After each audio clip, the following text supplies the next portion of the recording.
CarPros Kia is the #1 selling Kia dealer group in the U.S. Shop great offers on a wide selection of new Kia models like the redesigned Kia Sportage, Niro EV, K5, Sorento, and many more. Visit us, CarPros Kia, Glendale. I'm Katie Porter, and I approve this message. Orange County, be warned. Turns out the real Scott Baugh is a professional lobbyist and a serial lawbreaker.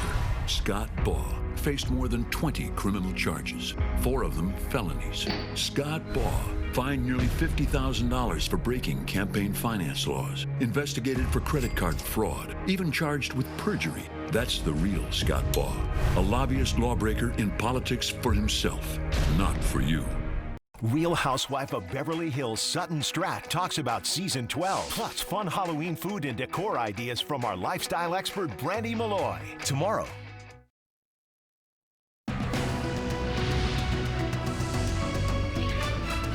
Hello, everybody. Welcome to the news at 10 o'clock. I'm Rick Chambers. And I'm Mary Beth McDade. We're counting down to election night, and 48 hours from now, we may finally know who LA's next mayor will be. Yeah, but this race between Karen Bass and Rick Caruso appears to be tightening even more these days, and both are now rolling around the city, hoping to sway all those last-minute voters.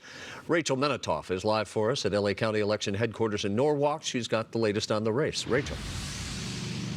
Rick and MB, good evening to you both. It's going to be very close. Both candidates are nearly tied, and that's why experts predict a competitive and an exciting next few days. Candidates for mayor, Congresswoman Karen Bass and developer Rick Caruso, are making their final push to voters ahead of Tuesday's election. They're both on dueling bus tours around LA, talking about what many people want to hear, how they'll tackle homelessness, public safety, and corruption once inside City Hall. What is most important for voters to know 2 days ahead of the election? What do you want people to know? I want people to know that I have a very specific, concrete plan that is achievable. I have a proven track record. There's going to be no learning on the job. I've done it before. This weekend, Bass visited South LA, where she has lived and worked much of her life as an activist, community organizer, and later as a member of Congress. Caruso made various stops in and around the San Fernando Valley, meeting with the United Firefighters of LA and members of the business community, saying he feels the momentum behind him. The LA mayor's race has come down to the wire, which is really exciting for a city that has not experienced a competitive mayor's race for quite some time. And frankly, it's a city that is in quite a degree of turmoil. So the race takes on added stakes. Bass won the primary by 7 percentage points, but political consultant Matt Klink says Caruso has since launched a $13 million aggressive advertising campaign. It's going to come down to who is most equipped to turn out their voters, and that will ultimately determine who LA's next mayor is. The latest LA Times poll shows Bass ahead at 45%, but Caruso isn't far behind at 41%. And you also have to consider a margin of error, which makes this election really close. Well, I think it's going to be decided by a lot of people that probably traditionally haven't voted, but they've gotten so tired of the state of the city and the career politicians not hearing them that they're moving towards me. I want people to know that I am committed to this city and that I'm going to work my heart and soul to make sure that we get people housed, that we keep people safe, and that this city is affordable.